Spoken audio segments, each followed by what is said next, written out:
الحمد للہ وکفی وسلام علی عبادہ الذین اصطفی اما بعد۔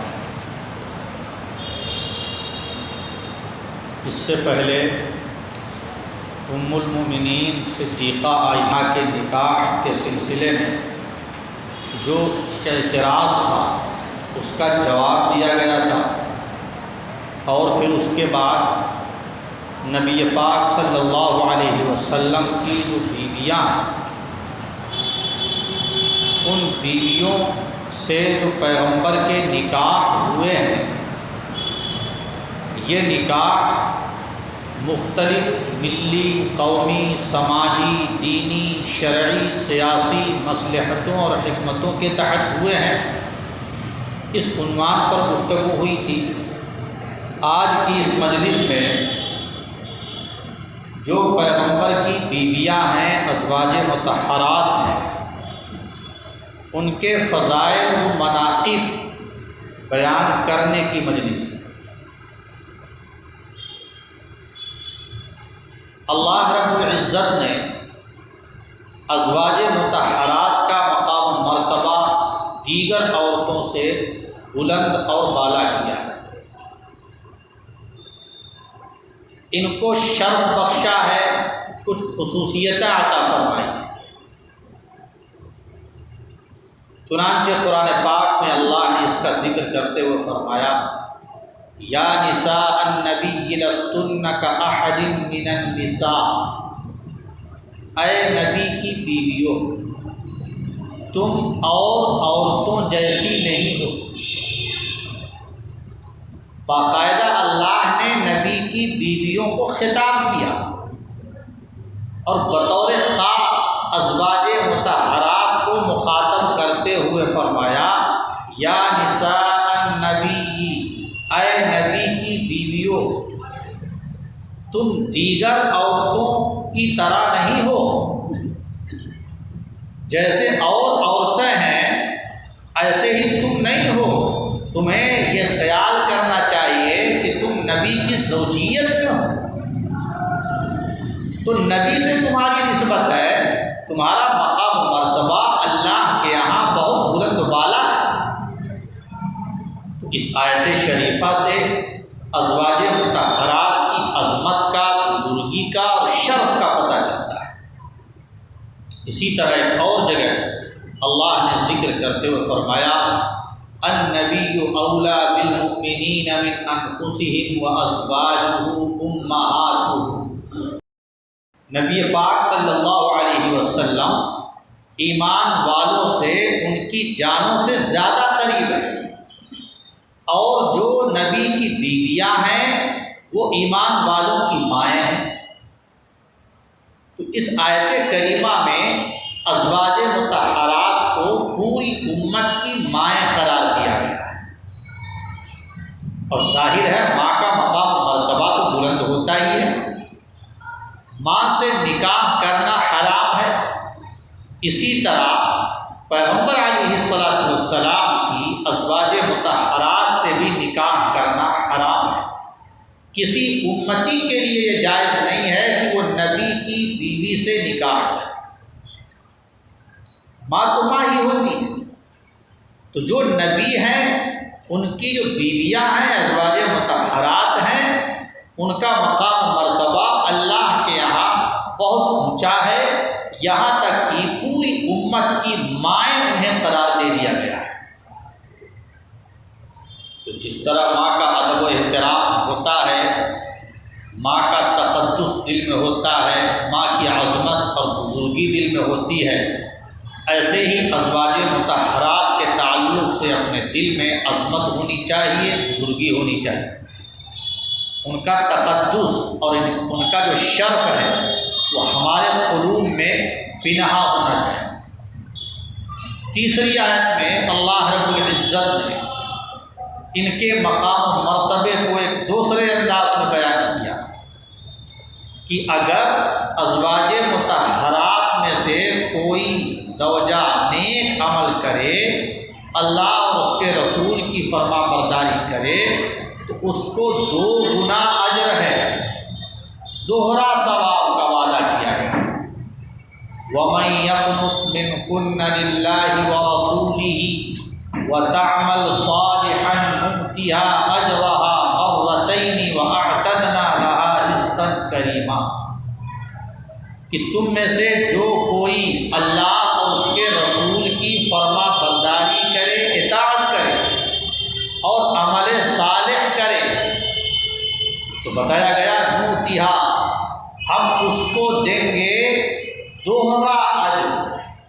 آپ اگر عمل کریں گے، میں اگر عمل کروں گا، کوئی اور نیک عمل کرے گا، تو اس کے بارے میں ڈبل ثواب کا وعدہ نہیں ہے، دوہرے اجر کا اعلان نہیں ہے، لیکن ازواج مطہرات کو یہ خصوصیت حاصل ہے، اللہ کی طرف سے ان کو یہ سعادت ملی ہوئی ہے کہ اگر وہ عمل صالح کریں گی تو اللہ کی طرف سے ان کو ڈبل اجر دیا جائے گا، دوہرا اجر ان کو دیا جائے گا۔ یہ مقام و مرتبے کی بات ہے، شرف و بزرگی کی بات ہے، اللہ کے یہاں ان کی قدردانی کی اور خاص پذیرائی کی بات ہے کہ اللہ نے ان کے نیک عمل پر دوہرے اجر کا وعدہ کیا۔ ہمارا اور آپ کا عمل ہے تو اکہرا اجر ملے گا، لیکن ازواج مطہرات اگر عمل کریں گی تو ان کو ڈبل اجر ملے گا۔ اسی طرح اللہ نے ایک چوتھی آیت میں ذکر کیا ہے، انما یرید اللہ لیذھب عنکم الرجس اہل البیت ویطہرکم تطہیرا، کہ اللہ کا ارادہ یہ ہے کہ تم سے میل کچیل کو دور کر دے اے نبی کے گھر والوں، اور تمہیں خوب صاف ستھرا کر دے۔ یہ اللہ کا ارادہ ہے، انما یرید اللہ لیذھب عنکم الرجس اہل البیت، کہ اے نبی کے گھر والوں، اللہ کی یہ چاہت ہے کہ تم سے میل کچیل کو دور کر دے، وَيُطَہِّرَكُمْ تَطْہِیرًا، اور تمہیں خوب پاک کر دے، صاف ستھرا کر دے۔ تو یہ آیت تطہیر کہلاتی ہے، اللہ نے ارادہ کیا پاک کرنے کا، تو ازواج مطہرات پاک ہو گئی۔ اللہ کا جب ارادہ ہوتا ہے تو اللہ اس ارادے کو پورا کر دیتا ہے۔ انما امرہ اذا اراد شیئا ان یقول له کن فیکون، اللہ جب کسی چیز کا ارادہ کرتا ہے تو صرف اتنا کہتا ہے ہو جا، بس وہ چیز ہو جاتی ہے، یہ تو اللہ کی شان ہے۔ تو جب اللہ نے یہ ارادہ کیا کہ ازواج مطہرات کو پاک کرے تو بس اللہ کا ارادہ ہوا اور پاک و صاف ہو گئی، نہ ظاہری کوئی کمی رہی، نہ ظاہری میل کچیل، اور نہ باطنی کوئی کمی رہی، سب دور ہو گئی، ساری کوتاہیاں ختم ہو گئی، پاک و صاف کر دیا اللہ نے ازواج مطہرات۔ اخلاق کی بلندی ان کو مل گئی، کردار کی بلندی ان کو مل گئی، ظاہری و باطنی تمام صفائیاں ان کو حاصل ہو گئیں۔ یہ اللہ کے ارادہ تطہیر کا کرشمہ ہے۔ 5ویں آیت میں اللہ نے ذکر کیا ہے وَالطَّيِّبَاتُ لِلطَّيِّبِينَ وَالطَّيِّبُونَ لِلطَّيِّبَاتِ، کہ پاکیزہ عورتیں پاکیزہ مردوں کے لائق ہوتی ہیں اور پاکیزہ مرد پاکیزہ عورتوں کے لائق ہوتے ہیں۔ تو اس آیت میں گویا اللہ نے ایک عام عادت کلیہ اور ضابطہ بیان کیا ہے کہ جو پاک باز اور پاکیزہ عورتیں ہوتی ہیں ان کے مناسب تو پاکیزہ مرد ہی ہوتے ہیں، اور جو پاکیزہ مرد ہوتے ہیں ان کے حسب حال ان کے موافق پاکیزہ عورتیں ہوتی ہیں۔ تو اللہ نے اس آیت میں واضح کر کے بتا دیا کہ انبیاء کرام علیہم الصلاۃ والتسلیم کا مقام و مرتبہ تو ساری دنیا میں سب سے اعلیٰ و بالا ہے۔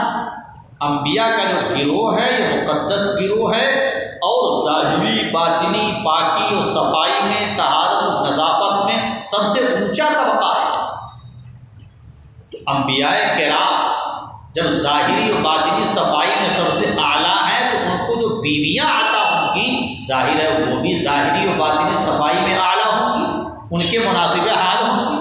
پھر اسی طریقے سے جو پیغمبر علیہ الصلوۃ والسلام ہیں، جو نبی الانبیاء ہیں، جو خلاصہ کائنات ہیں، ان کو اللہ نے تو سب سے اونچا مقام و مرتبہ عطا کیا ہے، فخر رسول ہیں، سید الرسول ہیں، خاتم الانبیاء والمرسلین ہیں، تو ان کی ظاہری و باطنی صفائی اللہ نے ہر طرح سے کی ہوئی ہے۔ تو پھر ان کو جو ازواج عطا ہوں گی، ان کو جو بیویاں ملیں گی اللہ کی طرف سے، وہ بھی نبی کی شایان شان ہوں گی اور نبی کے لائق ہوں گی۔ گویا کہ جرح کے انداز میں اللہ نے نبی کی بیویوں کی پوری پاکی اور صفائی اور پاکدامنی بیان کر دی۔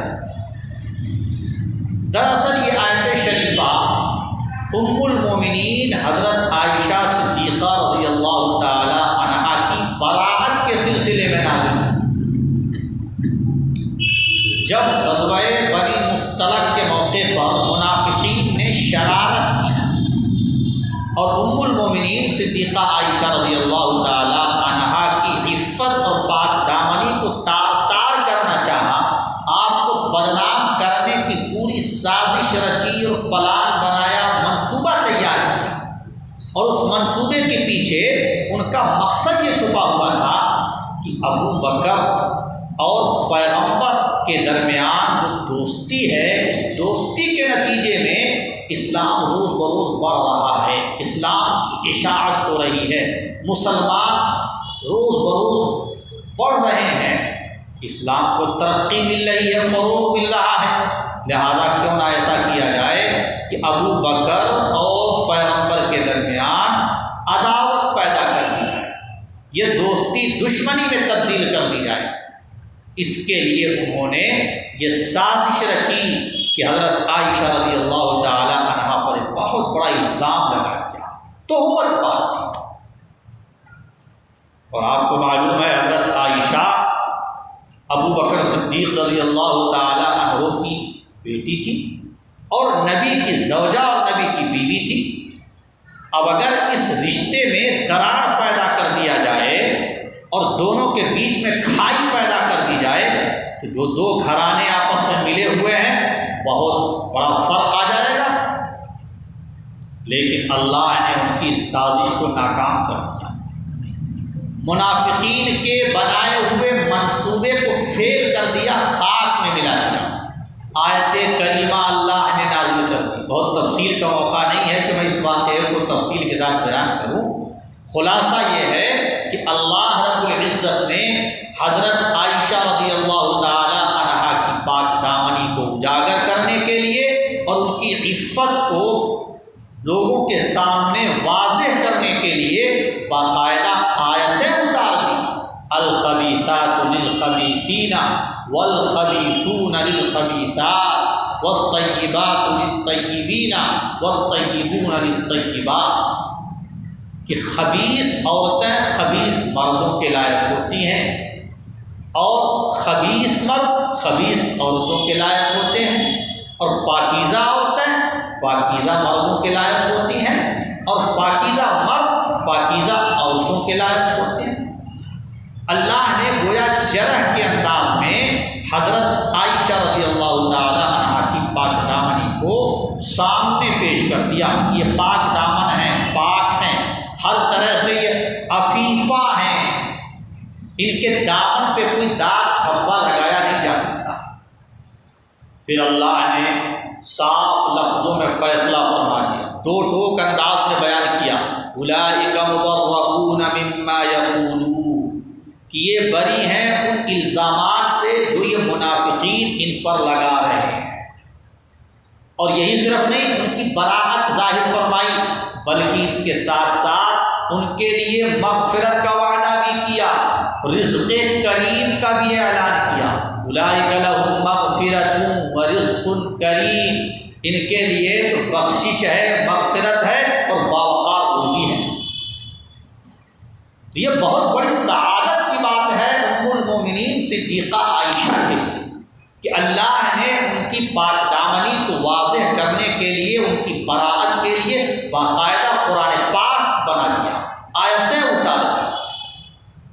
وہ آیتیں جن کی قیامت تک تلاوت کی جاتی رہے گی۔ حضرت عائشہ صدیقہ سے پہلے بھی لوگوں پر الزامات لگے، لیکن ہوا یہ کہ ان الزامات کی تردید دوسری شکلوں سے کی گئی، الگ الگ صورتوں سے کی گئی، لیکن صدیقہ عائشہ کے الزام کی تردید اللہ نے آسمان سے کی ہے۔ یہ ان کے لیے بڑے شرف کی بات ہے۔ حضرت موسیٰ علیہ السلام پر الزام جب لگایا گیا تو صفائی فرش والوں نے دی، ایک خاتون نے صفائی پیش کی، اور جب یوسف علیہ السلام پر الزام لگایا گیا تو تب بھی صفائی فرش والوں نے دی اور ایک بچے نے صفائی پیش کی۔ حضرت مریم پر بہتان باندھا گیا تو صفائی فرش والوں نے دی، یعنی حضرت عیسیٰ علیہ السلام نے صفائی پیش کی۔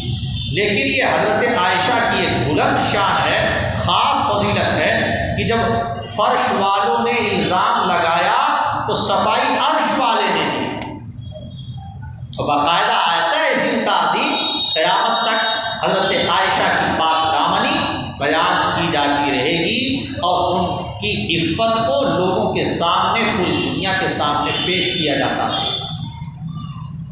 چنانچہ صدیقہ عائشہ رضی اللہ تعالی عنہا اس کو بطور شکرانے کے کہا بھی کرتی تھی اور تحدیث نعمت کے طور پہ اپنی اس سعادت کا تذکرہ بھی فرماتی تھی۔ اللہ نے اور بھی ان کو امتیازات عطا فرمائے ہیں، خصوصیتوں سے نوازا ہے۔ ان میں سے ایک یہ ہے کہ حضرت عائشہ صدیقہ رضی اللہ عنہا جب بستر پہ ہوتی اور پیغمبر علیہ السلام بھی بستر پہ ہوتے تو کہتی ہیں کہ اللہ کی وحی اترتی تھی میرے بستر پر، ازواج مطہرات میں دوسری کسی بیوی کو یہ مقام حاصل نہیں۔ اسی طریقے سے فرمایا، بخاری مسلم شریف کی روایت ہے، پیغمبر علیہ السلام نے ایک موقع پر ارشاد فرمایا کہ عائشہ کی فضیلت تمام عورتوں پر ایسی ہے جیسے کہ سرید کی فضیلت تمام کھانوں پر۔ نبی کے زمانے میں سرید ایک کھانا ہوتا تھا جو کھانے کے تمام آئٹم میں فائق ہوتا تھا، یعنی اس کو فوقیت اور برتری حاصل تھی، لذت میں، نافعیت میں اس سرید کھانے کا ایک مقام تھا۔ تو جیسے سرید کا مقام و مرتبہ اور کھانوں سے بڑھا ہوا تھا، نبی نے اس کی مثال دیتے ہوئے فرمایا ایسے ہی صدیقہ عائشہ کا مقام و مرتبہ تمام عورتوں سے بڑھا ہوا ہے۔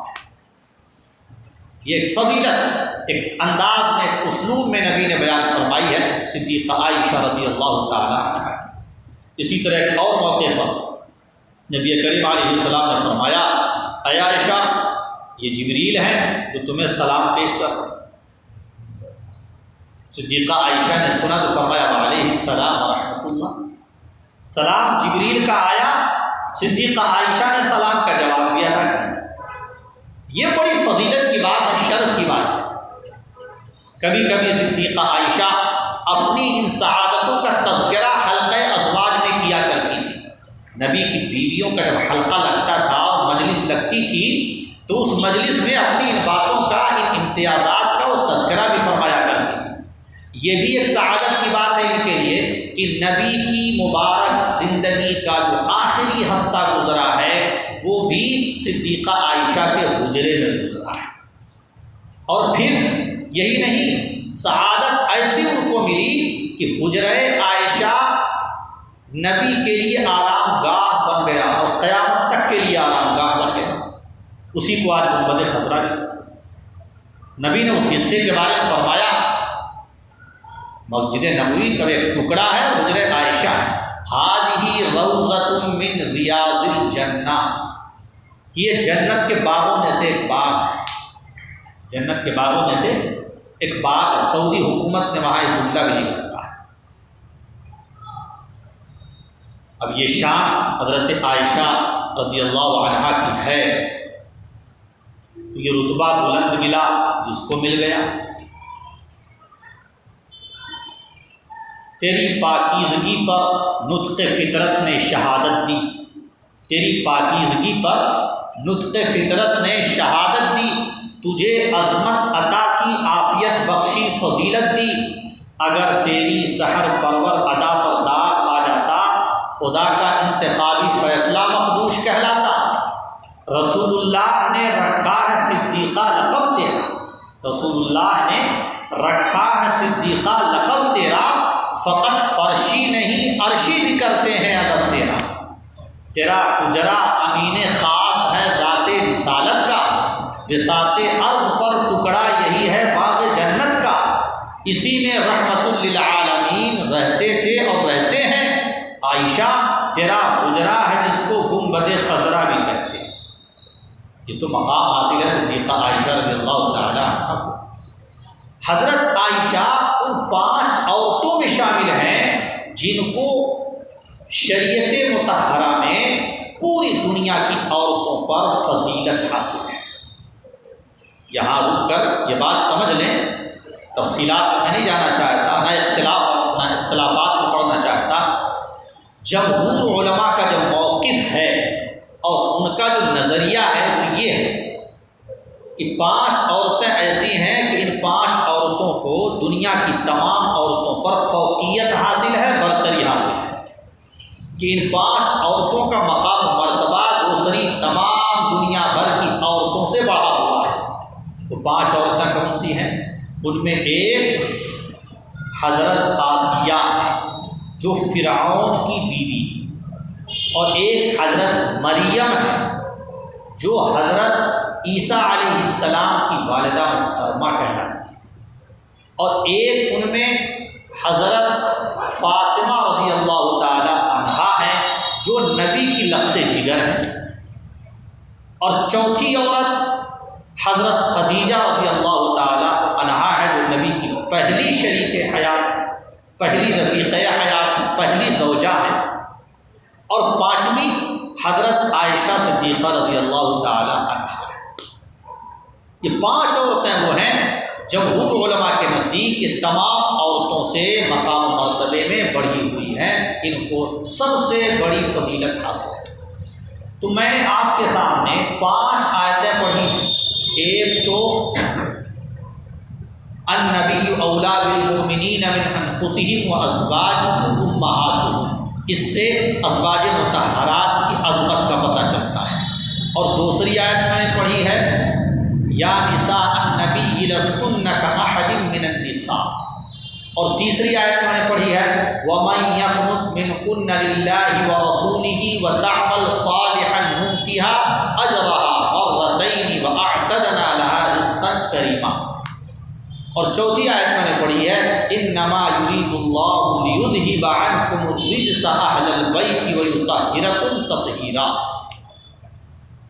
اور پھر اس سلسلے میں ایک اور آیت پڑھتا ہوں آپ کے سامنے، اور آگے والطیبات للطیبین والطیبون للطیبات، اسی کی تشریح چل رہی تھی۔ اس کے بعد ایک اور آیت سنیں، ہم وازواجہم فی ظلال علی الارائک متکئون۔ اس میں فرمایا جا رہا ہے کہ وہ اور ان کی بیویاں مسحریوں پر سائے میں تکیہ لگائے ہوئے بیٹھے ہوں گے۔ وہ اور ان کی بیویاں مسحریوں پر سائے میں تکیہ لگائے ہوئے بیٹھے ہوں گے۔ تو اس آیت کریمہ کی روشنی میں ازواج مطہرات کو ایک بڑی سعادت مل رہی ہے، اور ازواج مطہرات کو ایک بڑا شرف حاصل ہو رہا ہے کہ وہ یہاں بھی نبی کی بیویاں اور آخرت میں بھی نبی کی بیویاں ہوں گی، نبی کے حرم میں داخل ہوں گی۔ جیسے یہاں نبی کے حرم میں تھی، ایسے ہی آخرت میں یہ تمام بیویاں نبی کے حرم میں داخل ہوں گی۔ اور ظاہر ہے نبی کا مقام و مرتبہ تو بڑا اونچا ہوگا۔ نبی جہاں رہیں گے وہاں کس کی رسائی ہوگی؟ کون وہاں پہنچ سکتا ہے؟ لیکن بیویاں ہونے کے ناطے یہ ایسے بڑے مقام پر پہنچ جائیں گی جہاں دوسرے اس مقام پر پہنچ نہیں سکیں گے۔ یہ کوئی معمولی بات نہیں ہے کہ اللہ نے ان کو نبی کی بیویاں ہونے کا شرف عطا فرمایا۔ خلاصہ کائنات ہیں ہمارے نبی، ہمارے نبی سید الانبیاء والمرسلین خاتم النبیین ہیں، اتنا مقام و مرتبہ ہے، محبوب کائنات ہیں۔ تو اب جس بیوی کی نسبت محبوب کائنات سے جڑ جائے اس کے مقام مرتبے کا کیا پوچھنا؟ تو اس لیے فرمایا گیا اے نبی کی بیویوں تم عام عورتوں کی طرح نہیں ہو، تمہیں اللہ نے ایک شرف بخشا ہے، بزرگی عطا فرمائی ہے کہ تمہاری نسبت نبی سے جڑی ہوئی ہے، نبی سے جو چیز جڑ جاتی ہے، نبی سے منسوب ہو جاتی ہے، اس کا مقام و مرتبہ بلند ہو جاتا ہے۔ تم نبی کی ازواج میں داخل ہو، نبی کی بیویاں ہو، تو تمہارا مرتبہ بھی اللہ نے بڑا اونچا کر دیا ہے۔ اب یہ نبی کی بیویاں مختصر طور پہ سن لیجئے، یہ 11 ہیں جو منقوحہ کی حیثیت سے نبی کے ساتھ رہی ہیں، چاہے وہ تھوڑی مدت رہی ہوں یا زیادہ مدت رہی ہوں۔ تو ایسی بیویاں جو نبی کے ساتھ رہی ہیں وہ کل 11 ہیں۔ نمبر 1 ام المومنین حضرت خدیجہ بنت خویلد رضی اللہ تعالی عنہ۔ نمبر 2 ام المومنین حضرت سودا رضی اللہ تعالی عنہ۔ نمبر 3 ام المومنین حضرت عائشہ صدیقہ بنت صدیق اکبر رضی اللہ تعالی عنہ۔ نمبر 4 ام المومنین حضرت حفصہ بنت فاروق اعظم رضی اللہ تعالی عنہ۔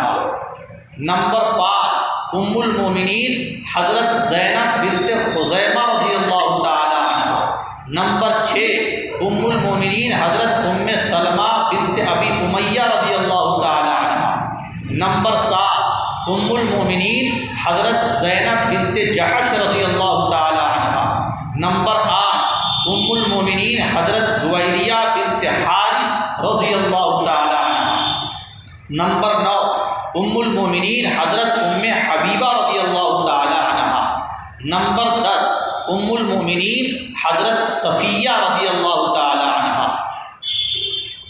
نمبر 11 ام المومنین حضرت میمونہ بنت حارث رضی اللہ تعالی عنہ۔ یہ 11 بیویاں تھیں جو نبی پاک صلی اللہ علیہ وسلم کی منقوحہ کی حیثیت سے دنیا میں رہی ہیں، اور آخرت میں بھی ان کو اللہ نبی کے حرم میں داخل